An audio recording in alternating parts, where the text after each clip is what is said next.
You hear it first, a thin whine near your ear in the dark. You slap your arm without thinking and drift back to sleep. It feels like nothing. A small tax paid at the edge of consciousness. But take away the screened window, the citronella candle, the bottle of spray in your bag, and you are standing exactly where your ancestors slept for 200,000 years. And the real answer to how they survived those nights is far stranger than anything sold in a store today. Picture southern Africa, 200,000 years ago. Marshland breathes heat into the evening air. Insects rise in clouds the moment the sun drops. There is no roof, no glass, no mesh, and yet whole generations lived long enough to raise the next one. How? The first clue comes from ash. In 2020, archaeologist Lynn Wadley and her team examined layers of ancient bedding at Border Cave in South Africa. Underneath grass sleeping mats nearly 200,000 years old, they found something deliberate: thin sheets of ash and leaves from a plant called Cryptocarya woodii. That plant contains natural insect-repelling compounds. It was not decoration, it was pest control, built into the floor you slept on. Fire mattered even more.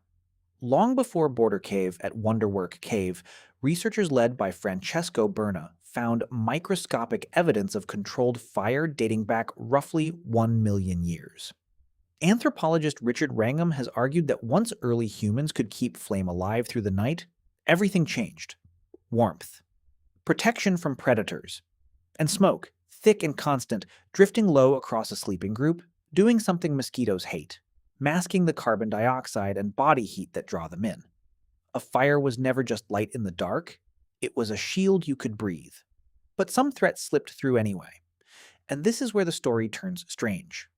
Mosquitoes were not simply annoying. They were one of the deadliest forces in human history, carrying malaria into the blood with every bite. In 1954, geneticist Anthony Allison discovered why so many people across malaria-heavy regions carry the sickle cell trait. It was not a flaw evolution forgot to fix. It was a trade, a genetic shield against malaria carried at a cost, because the mosquito had become dangerous enough to reshape human DNA itself. Think about that for a second. An insect small enough to miss with your hand changed the human genome, so your ancestors fought back with everything they had.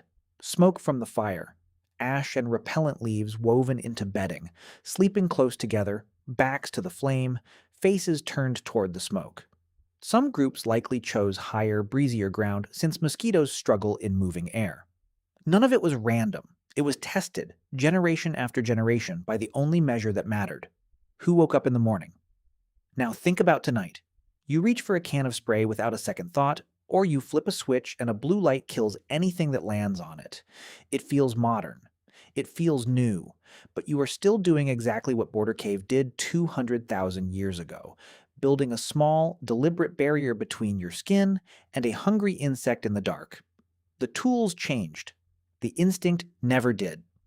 So tonight, when you hear that thin whine near your ear and slap your arm without thinking, know what you are really doing. You are finishing a fight that started before language, before fire was ever fully tamed, a fight your ancestors were already winning long before you were born.